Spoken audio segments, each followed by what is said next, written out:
I-record ko na to. So let's first start by reviewing yung ating PEMDAS tool. So yung PEMDAS natin stands for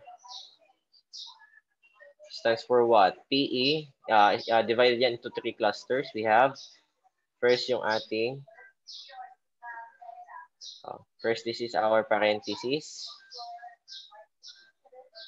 and exponent. So whatever comes first from the left, exponent.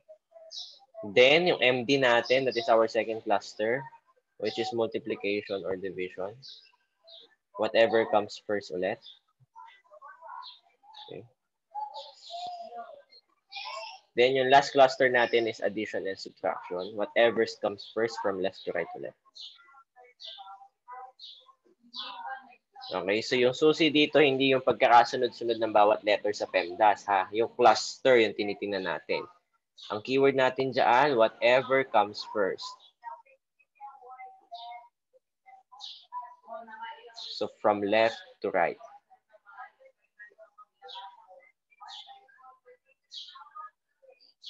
Example tayo before we proceed.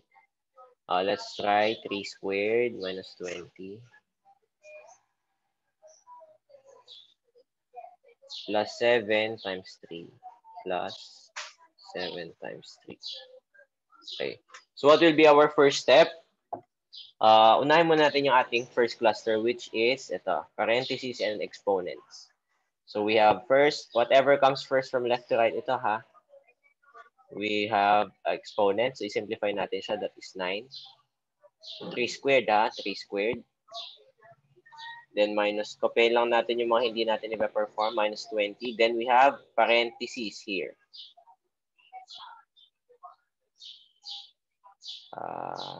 Forward.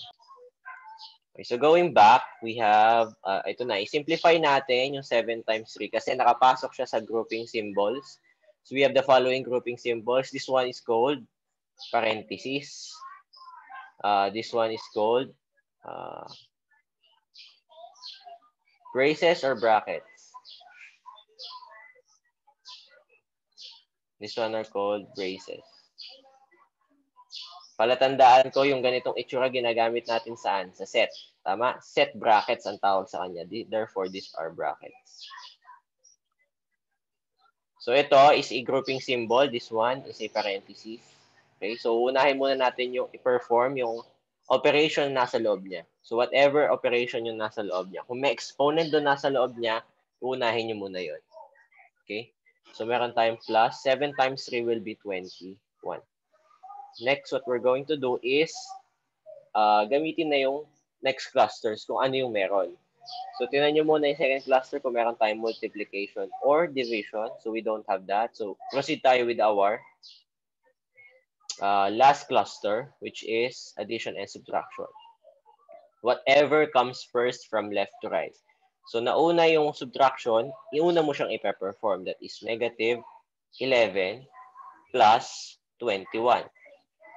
Then, meron ka na lang addition, that is positive 10. So, our answer is positive 10 in this example. Okay? Okay, so let's try another one. Let's have 4 squared divided by 2 squared minus 3 squared minus 1 minus 23 squared minus 1. Okay, so ito, tingnan nyo. PEMDAS ulit tayo. Unahin natin yung grouping symbols. Ito, meron siyang grouping symbol, this one and this one. So, tapos, titingnan nyo yung nasa loob niya. Kung applicable pa rin yung sa first cluster natin, which is parentheses and exponents, isi-simplify nyo din yun. Ito, dahil may exponent siya, i-simplify muna na rin natin siya. So, 4 squared is 16 divided by 2 squared is 4. So that is for the first grouping symbol. Then kopyahin natin yung hindi natin ipa-perform. 3 squared is 9 minus 12. So we will have, may parenthesis pa rin siya. I-simplify muna natin to before we proceed with subtraction. So 16 divided by 4, that is 4. Tanggalin natin yung grouping symbol. Minus 9 minus 12 is negative 3. Then we perform subtraction. So we have 4 plus 3, that is 7. Okay, so ito hindi na natin nire-review yan. Fundamental operations yan, ano? Discuss na natin yan last time. Okay, so that is 7. Last example before we proceed with the main topic. So we have 4 raised to 1 plus 3 raised to 2 plus 2 raised to 3 plus 1 raised to 4. So what will be the answer? Ito, wala siyang grouping symbols pero may mga exponents siya. So, isi-simplify muna natin yung kanyang mga exponents. So we have 4 raised to 1, that is 4, plus 3 raised to 2 is 9. 2 raised to 3 is, ano yung 2 raised to 3? That is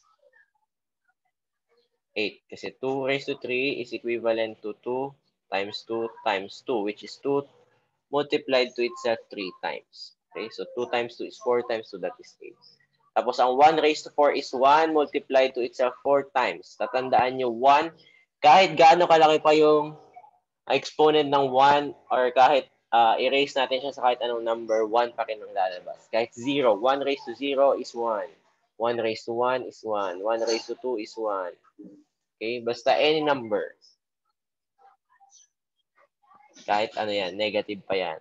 Okay, so now, we proceed with the third cluster kasi meron siyang addition and subtraction. So we have 4 plus 9, that is 13 plus 8 plus 1. Then perform itong nasa left ulit. So we have 21 plus 1. Then this is equivalent to 22. So our answer here is 22. Okay, naintindihan ba? Thumbs up kung naintindihan. So far yung review ng PEMDAS. Okay, so very good. Madali lang yung PEMDAS, ano? Tatandaan nyo lang doon, divided siya into 3 clusters. Okay, so now let's proceed with our main topic for today, which is polynomials. Okay. So reviewin lang natin, na-define na natin si polynomials, tama ba? Or hindi pa? Na-define na natin si polynomial last time. Nabigay ko na yung mga definitions. Polynomials are composed of what? Ano yung bumubuo sa kanya? Ang tawag sa mga bumubuo sa kanya is? Anybody? Sinong makabigay ng sagot? Composed of?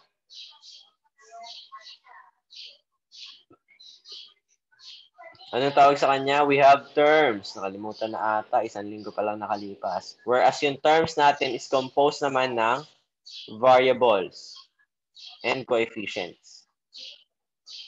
Okay?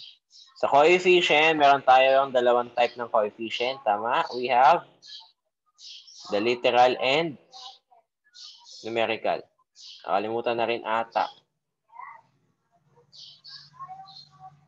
So, literal and numerical. So, for example, I have 2x. Ang numerical dyan is 2. Ayan, sorry. Unreliable internet, pasensya na. Babalikan na lang natin yan sa sa YouTube natin. Yan, medyo okay na ba? Hindi pa.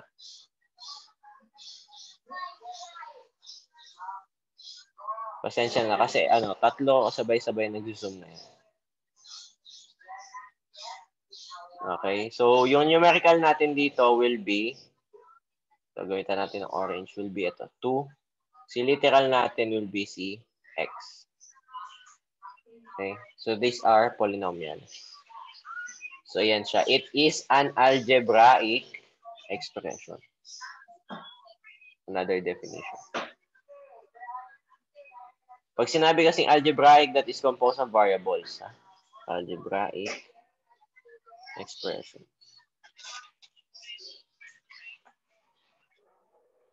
Okay, so na-differentiate ko na rin last time yung ating expression and equation. Tama ba?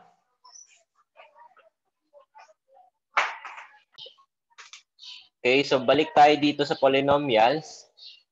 Na-discuss ko ba last time yung kung ano yung tawag sa polynomials depende sa number of terms?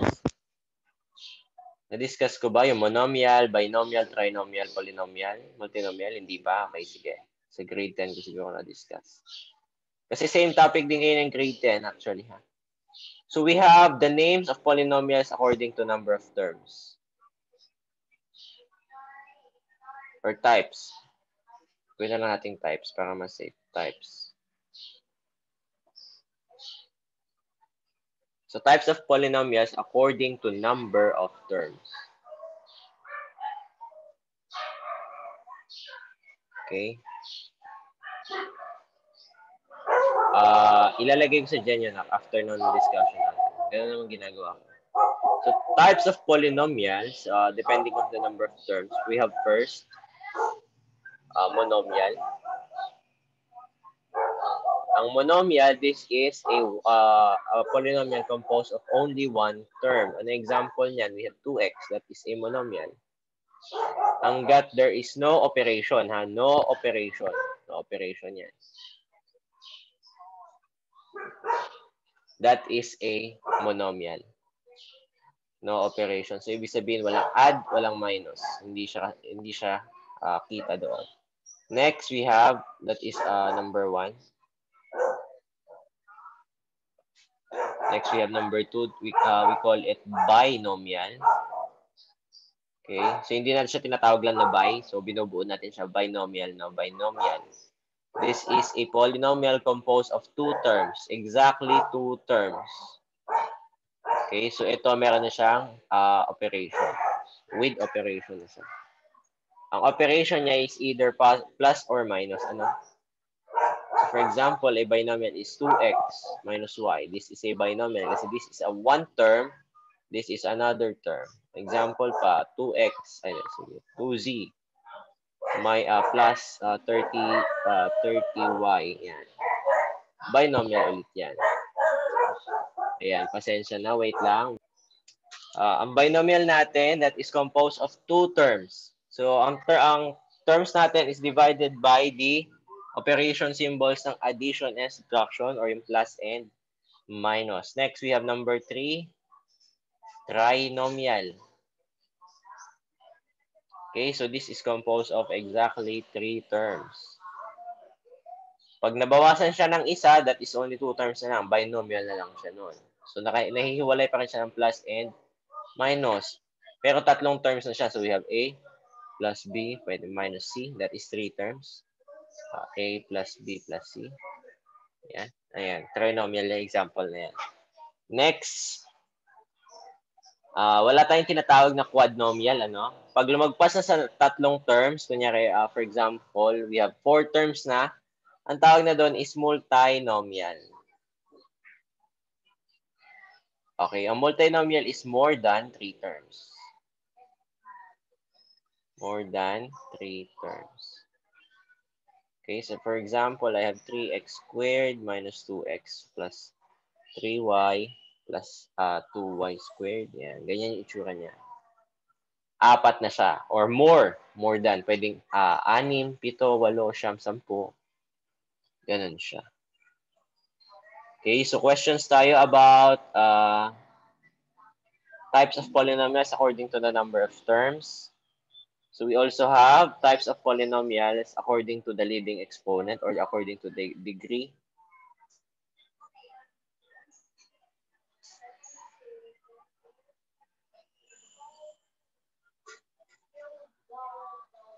Ito according to degree. So kapag ang degree niya is 0, we call this a constant. Next, we have kapag ang degree is 1, we call this a linear polynomial or linear function. Ito.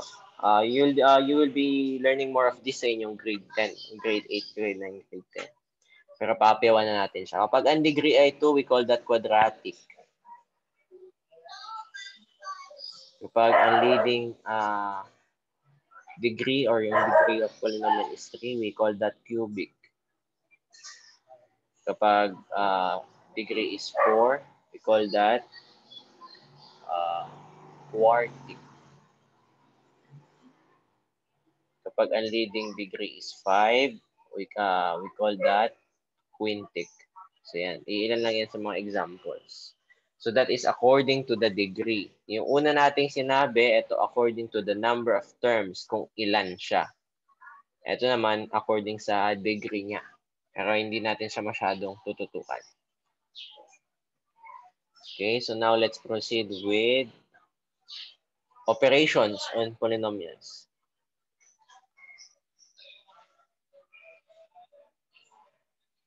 Operations on polynomials. So sa polynomials, we also have the fundamental operations. So we have addition, subtraction, we have multiplication and division.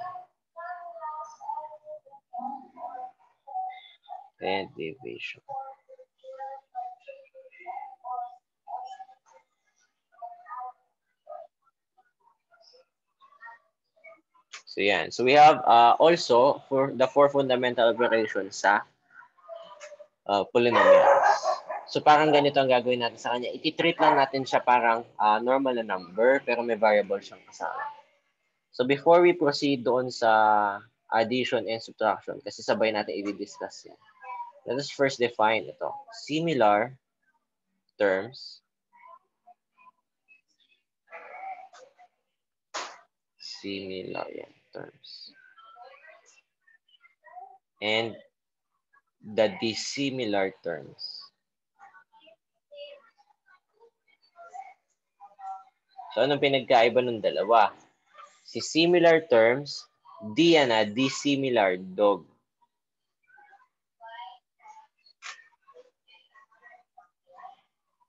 The dissimilar terms.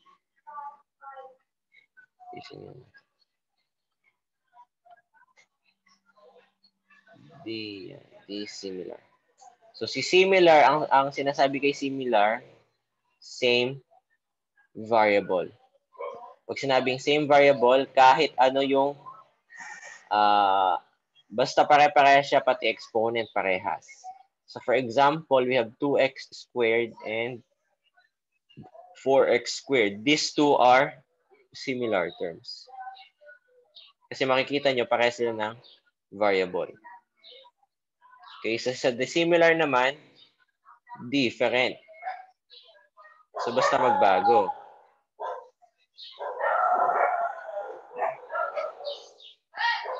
Okay, so in different, for example, I have 3x 2x squared. So these two are not similar. So these are dissimilar.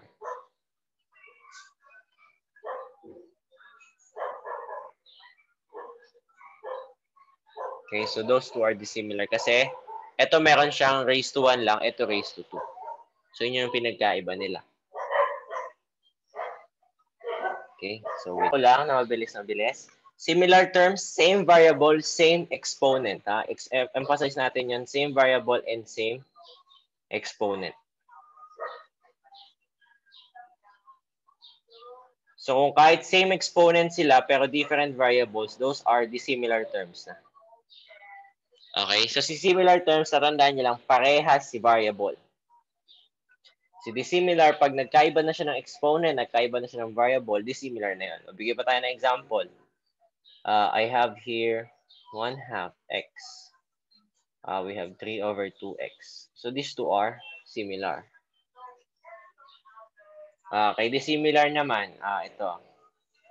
I have 3x saka 2y. So these are dissimilar. So hindi sila parehas. Next, I have also 3x squared tsaka 4y squared. So dissimilar sila kasi magkaiba sila ng variable pero para sa exponent.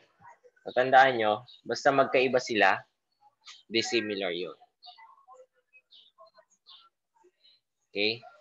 So ngayon, puntahan natin si addition and si subtraction.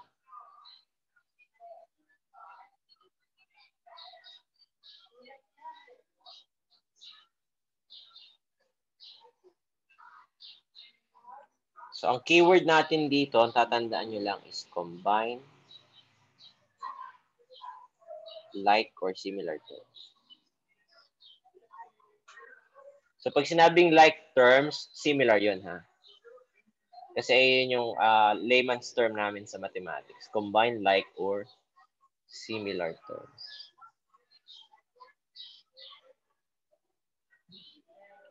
So for example, I have Try tayo ng example.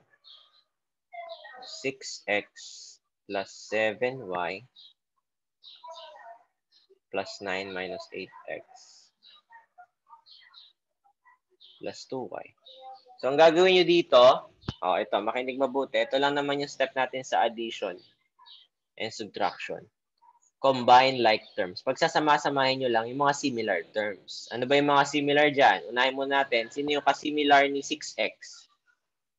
We have 8x po. Mali na kaagad. Pag nakita nyo, kasama yung negative. So, ang similar niya is 6x tsaka minus 8x.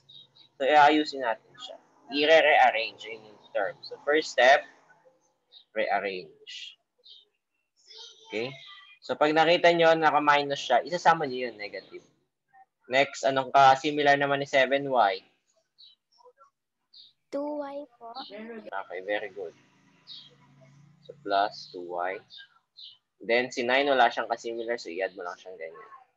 So, una, i-rearrange lang muna natin siya. Next, ito na yung tinatawag nating combine or simplify.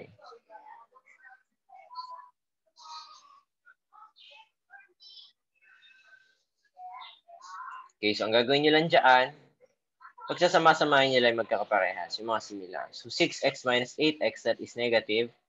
2x, 7y plus 2y, that is plus 9y plus 9. So, pagdating dyan, yan ay sagot. Kasi hindi natin siya po pwedeng pagsamahin dahil they are now dissimilar terms. So, hihinto ka lang na mag-simplify hanggang sa umabot ka na sa dissimilar na silang lahat. Hanggang hindi na sila pare-parehas. Okay? Maliwanag tayo doon. Okay, thumbs up kung naintindihan yon. Dalawa lang step natin. Rearrange, yung pagdidikit, pagsasama-samahin nyo lang yung magkakaparehas. Then, combine. Ganun lang siya kadali. So, addition and subtraction. Kasi alam niyo naman, subtraction is just addition of a negative number. So, try natin to. Next one. I have 6a squared. Paano po kung may wala na pong kapartner? Ayun, iwanan mo lang siya. Stay as is mo lang siya na. Kung wala ka nang i-add sa kanya, wala siyang partner, stay mo lang siya tulad nitong 9. Pag po dalawa po sila, sir, pipiliin mo. Ano yung pipiliin? Hindi siya pipiliin. I-add mo siya. I-stay mo yung variable. Ang i-subtract mo lang ay i-add yung numerical coefficient. Ito, try nyo para ano nyo siya. Learning by doing tayo. 6a squared minus 3b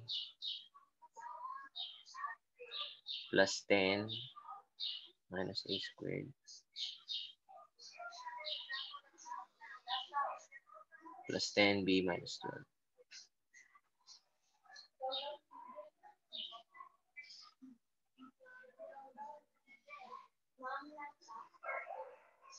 Okay, so yan. Try nyo nga daw on your own muna. Tignan natin. Ganito lang siya. First step, combine like, rearrange muna. Pagtatabi-tabihin. So, 6a squared minus a squared. Ayan siya. Check natin yan. Check natin yan. Next, minus 3b plus 10b. Check natin yan. Check natin yan. Plus 10 minus 12. Next, we have combine. Lalabas nating sagot will be 6a squared minus a squared, that is 5a squared plus, ito ay magiging 7b. Yung 10 minus 12, isi-simplify niya kaya, so minus 2. So, yung sagot natin, 5a squared plus 7b minus 2. Saan galing ni James yung 13b to the power of 2? Okay, ganito. Ito, dito kayo nagkamali. So, 6a squared minus a squared. Ganito na iisipin nyo. For example, i-treat nyo ganito yung variables. Ito kasi, napakinggan ko siya sa isang TED Talk. Para madali nyo maintindihan yung variables, para hindi kayo mahirapan na mag-add or mag-subtract. Ganito lang isipin nyo. I-treat nyo siya as apples or kahit anong gusto nyo prutas. Okay? So, kahit anong gusto nyo prutas. So yung una natin, 6a squared. Sabihin natin si a squared ay mansanas. So meron tayong 6 na mansanas, binawasan natin ng isa. Ilan na lang matitira? Okay, so 6 daw siya. O yan, 6 na mansanas. Tinanggalan ng isa, meron ka lang matitirang 5 mansanas. Therefore, meron ka matitirang 5a squared. Ganun lang siya. Ganun tayo mag-add ng variables. So ito, 10b tsaka negative 3b. So meron kang 10 na b. So sabihin mo, meron kang 10 saging, 10 na bananas. Tapos dadagdagan mo daw siya ng negative. Pag nagdagdag tayo ng negative, that is subtraction. So babawasan mo siya ng 3. So ilan na matitira? Meron kang 7 bananas. So meron kang plus 7b. Ayan, natutunan ko lang itong technique na to sa isang TED Talk for a junior high school na mathematics. So ganun siya. Iti-treat nyo lang siya sa isip nyo consciously na parang ano siya, mga prutas or any objects na gusto nyo isipin. Basta ganun siya. So si A, sabihin nyo siya, mansanas siya. Tapos si B, saging siya. Para makikita nyo, magkaiba sila. Hindi mo sila pa pwedeng pagsamahin. So pagsasamahin mo lang, yung magkakasama na mga mansanas, magkakasama na saging. So ganun siya. So iti-treat nyo siya as fruits or any objects in your comfort. Okay? So example naman tayo, isa pa. Ito, try nyo ha. Mabilis lang to. So meron tayo. Sabihin natin view. At 5 plus 1 4 5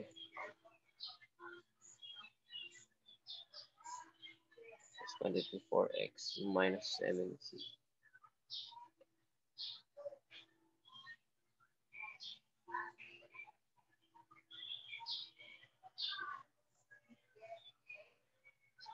Okay, so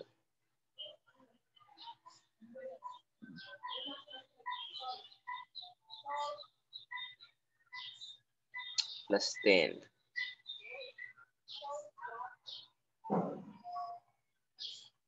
Sige. On your notebooks, try to answer number 4. Wala pa rin tumama. Okay, tingin dito sa whiteboard. Una, first step natin, dahil ito ay meron na siyang what do you call this? Meron na siyang grouping symbols. I-apply muna natin yung PEMDAS. So, PEMDAS natin dito, paano siya gawin pag polynomials? Okay, ito makinig mabuti. Titingnan nyo kung ano yung nasa labas na operation. At saka, kung may masisimplify ka muna sa loob.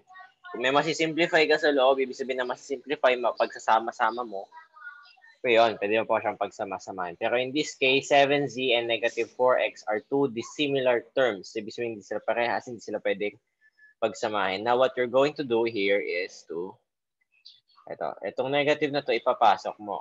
Pag sinabi natin ipapasok, you will distribute that to both sides. Therefore, magiging ganitong itsura niya. So, 5 plus quantity 4x. Dahil ito, dinistribute mo na. Pag dinistribute mo, madi-dissolve na to. Yan, mawawala na yung parentheses. Magiging negative 7z. Ito, negative times negative, we have positive. Plus 4x. Plus 10. Okay? Kasi natin isulat. Wait lang.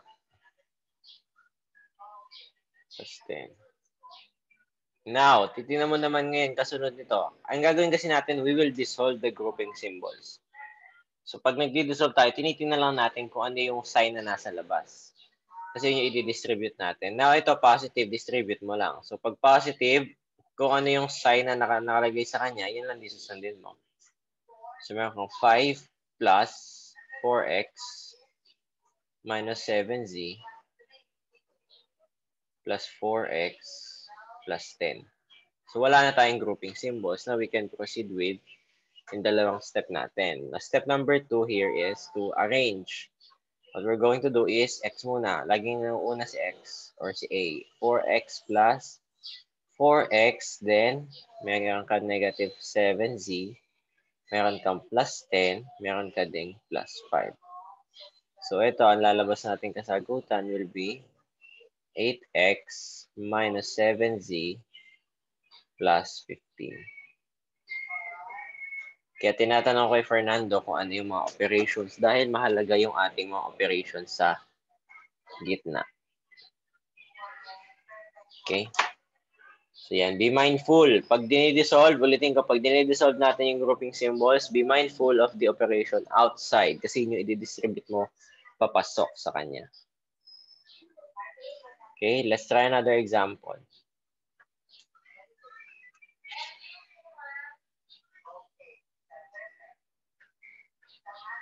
(3b minus 3a)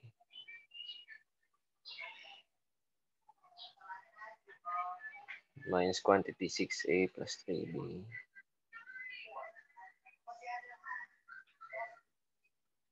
plus 6b minus 8. Okay, so on your notebooks, yan, try nyo to.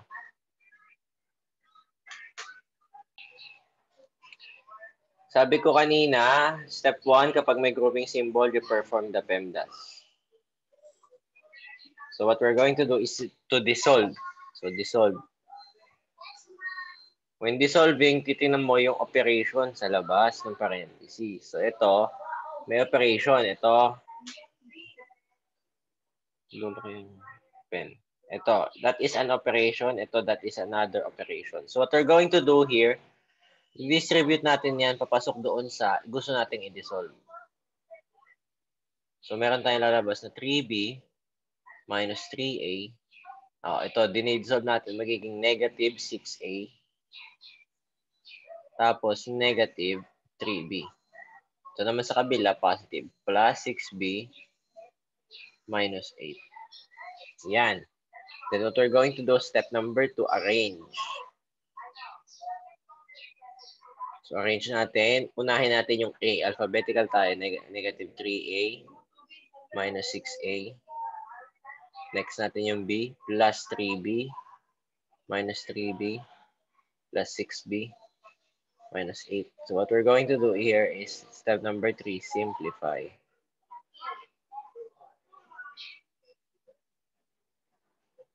Simplify.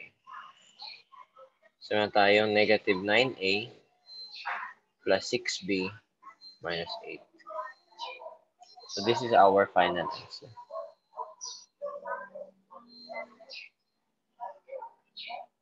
Sir, paano po kung negative po tapos nag-distribute po ng positive? Same lang. Pag positive, ito tatandaan nyo, kakapihin nyo lang yung sign nila.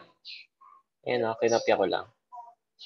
Pag positive. Pag negative, mag-iiba, magpapalit. Ito, negative, naging negative 6A. Negative, naging negative 3B. Yan lang. Tama po ako, sir, kasi naglagay po ako ng plus 6. So, hindi ka tama na kasi naglagay ka ng plus 6. Okay? Mako-consider lang natin na tama pag lahat ito ay tama. Hindi ako magko-consider na pag ito lang dalawa yung tama. Okay? So, pag may maling isang part, mali yan. Ganun lang kadali sa polynomials. Okay, so ang gagawin natin dyan, okay, so ang gagawin natin, first, dissolve muna to. Tama, dissolve. Dissolve. Okay?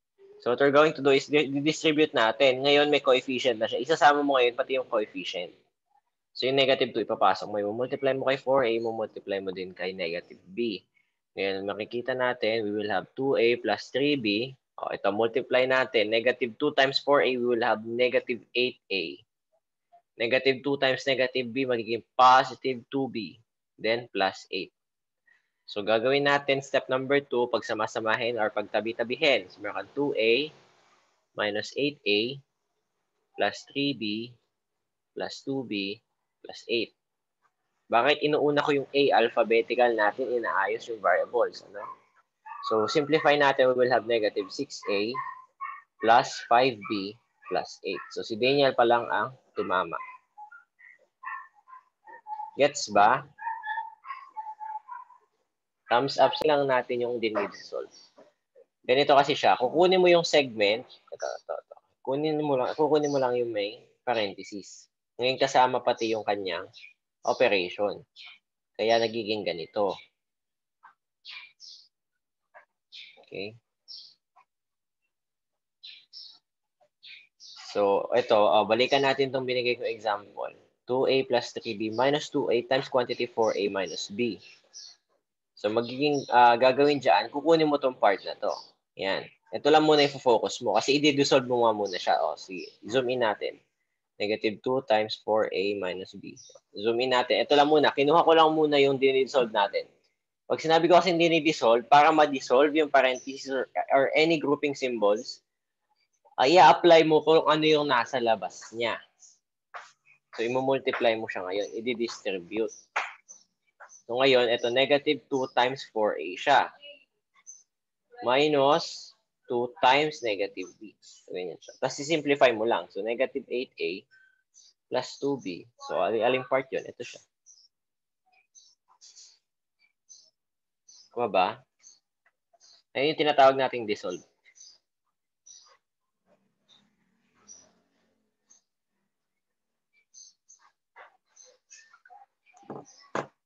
Kuha, nag-gets na ba yung part na yun? Yung dissolve na part. Yan. Yung dissolve na part, pinadali ko na lang siya actually. Kasi mahaba yung process niya. Distributive property of multiplication over addition kasi siya. Okay? Pero ang ginawa lang natin, and dissolve. Pag sinabing dissolve, i-distribute mo lang. I-multiply mo yung nasa labas kung operation lang yon or may coefficient siya. I-multiply mo siya papasok sa bawat isa.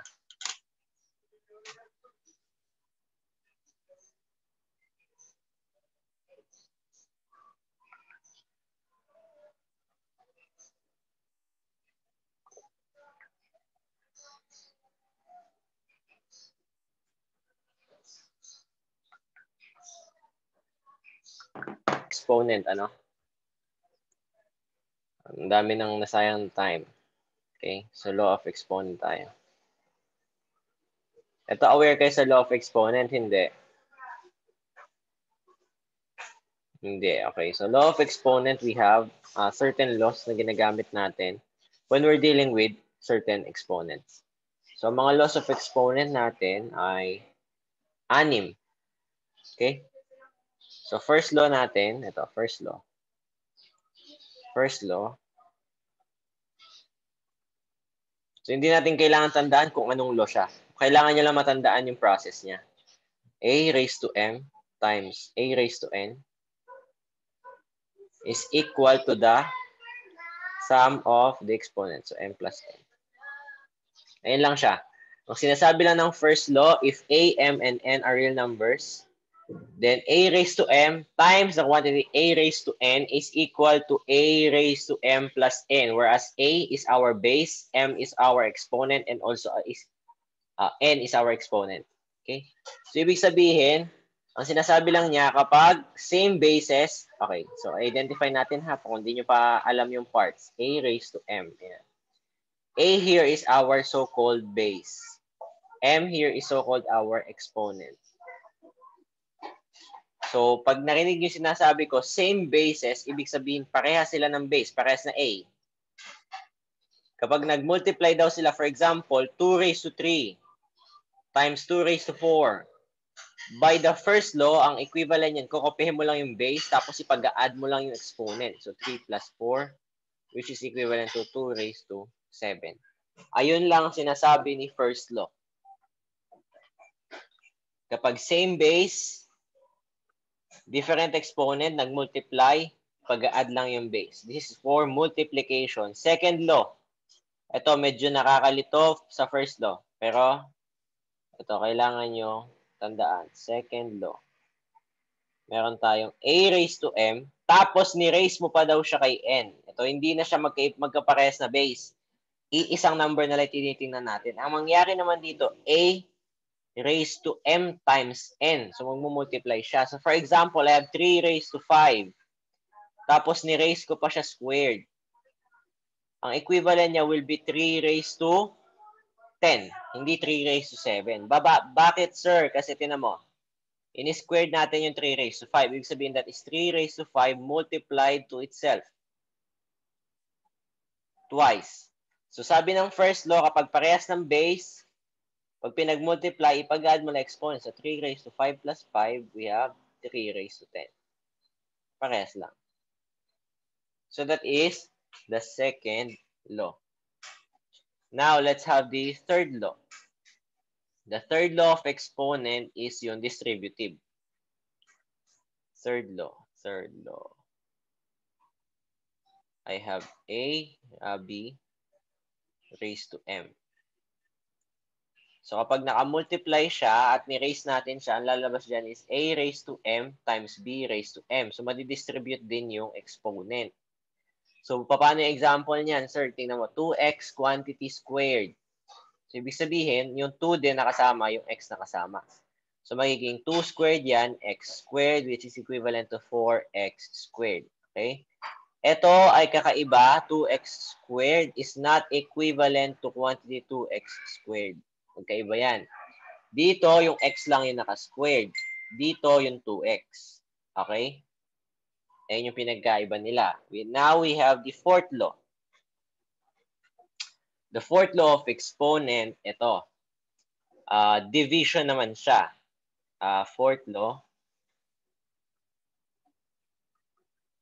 Fourth law. Ito, we have A raised to M divided by A raised to N. Magiging A raised to M minus N. Tingnan nyo, sa multiplication, nag-add, sa division, nagsusubtract. Ayun lang ang tatandaan nyo. First and fourth law, those are the relationship. Next, we have the fifth law. Okay, so fifth law. Sinasabi ng fifth law, yung katulad nung sa ating third law, didistribute. So, ibig sabihin, ganito itsura niya. A over B raised to M, for example, madidistribute lang siya sa taas tsaka sa baba. So, meron kang A raised to M over B raised to M. Example, I have 2 over 3 quantity squared. So, ibig sabihin, sinasabi ng fifth law of exponent, madidistribute yung squared. So, meron 2 squared sa taas over 3 squared naman sa baba, which is equivalent to 4 over 9. Kahit i-check yan sa calculator, ayan yung lalabas na kasagutan. And lastly, we have our sixth law. Pasensya kung mabilis mga anak kasi kailangan natin matapos yung law of exponents today. The sixth law states that ito, yung law of negative exponent. This is also called the law of negative exponent. Paano siya? A raised to negative M. Pag nakita nyo negative yung ating exponent, ibig sabihin yan magre-reciprocal. Reciprocal. Ibig sabihin magiging fraction, magiging kabaliktaran. Normally, kung A raised to M yan, that is equivalent to A raised to M. Pero dahil A raised to negative M, magiging 1 over A raised to M. So, equivalent niya is 1 over A raised to M. Mare-reciprocal. Kuha? So, for example, ganito, tingnan natin. Yung example, tingin tayo sa example. I have, for example, 2 raised to negative 2. This will be, base sa 6th law, this will be 1 over 2 raised to 2 or 1/4. Check sa calculator, lalabas sa 2 raised to negative 2 is 1/4. Paano siya i-enter sa calculator? Ang raise natin, ang symbol niya is ganito. For dun sa ibang calcu. For ibang calcu naman, ganito itsura niya. X raised to Y. Meron ding ganito yung itsura sa calcu. X, tapos may box sa taas. So, these three are tinatawag nating raised. Okay? So, exponent function yan. Or exponent sa calcu. So, pag hindi nyo nahanap yung mga symbols na yan, ibig sabihin hindi scientific yung inyong calculator. Okay, question tayo about the 6 laws. I-upload ko na lang din sa Jenny yan, kaya you don't need to take notes on that. So, ito, mabilis lang. Mag-extend na siguro tayo ng mga 5 to 10 minutes para sa multiplication and division. So, multiplication and division, i-apply lang natin yung law of exponent. Multiplication and division. So, for example, I have 3x squared y times 2y squared, 2xy squared. Ngayon, hindi na natin tinitingnan kung like ba sila or similar terms or kung dissimilar sila. Ang mahalaga lang dito, susundan natin yung ating laws of exponent. Ganito lang ang gagawin nyo. Sa multiplication, titingnan nyo lang una yung mga numbers. So, multiply mo muna yung numbers. So, that is 6. Next, the next variable. So, x ka muna. X squared times x. X squared times x. By the law of exponent, sinasabi ng law of exponent, ano equivalent nito? X raised to 2 plus 1, which is equivalent to x cubed. Next, yung y naman, we have y times y squared. So sabi ng law of exponent, this will become y raised to 1 plus 2, which is also equivalent to y raised to 3. Therefore, yung ating sagot, ipag-multiply nyo lang yung tatlo na yan, we will have 6x cubed y cubed. So this is the equivalent of that. Okay, hanggang 12 p.m. na lang daw yung module 2. Sige, extend ko na lang yan hanggang 3 p.m. Okay, for division, same process. Sa multiplication, isa-isa. Tinitingnan mo siya isa-isa kung ano yung pwedeng i-cancel or hindi pwedeng i-cancel. Now, tingnan to. So, we have 18x. Gawin natin kulay blue yung division para hindi kayo mahirapan. So, I have 18x raised to 5 divided by 6x raised to 2. What are we going to do? I-divide mo muna yung numbers. So, we have 18 divided by 6. That is 3. X raised to 5 divided by x raised to 2 by the anong law? Tingnan natin, balikan natin ano. By the fifth law, by the fourth law rather. By the fourth law, ang sabi dito, m minus n. Parehas sila ng base, okay, pwede silang pag-subtractin ng exponent. Ang susundan mo, mauuna yung nasa taas minus yung nasa baba. Okay? So now, magiging 3 raised to x, dahil parehas sila ng base, pwede natin sundin yung fourth law. So, 5 yung nasa taas, minus 2. So, ang magiging sagot natin will be 3x raised to 3. So, that is how you multiply and divide polynomials. In this case, monomials lang muna tayo. Okay, so far question tayo. Meron pa tayong 7 minutes for your questions para hindi na tayo mag-extend. I-extend ko yung submission nyo hanggang 3 p.m. dahil ang haba ng time natin.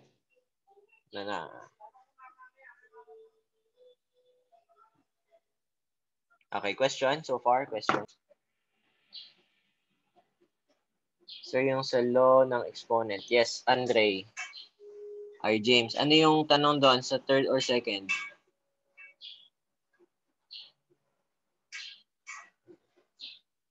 Naka-ano naman siya, nakasulat naman siya doon sa module nyo kung ano na, gagawa na lang ako ng video para mas malinaw natin yung law of exponents.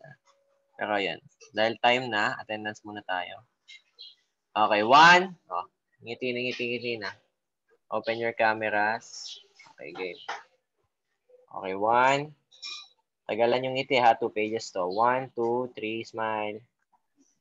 Next page, 1, 2, 3, smile. Okay, thank you. Sige, pwede na mag-leave. Alam na yung mangyayari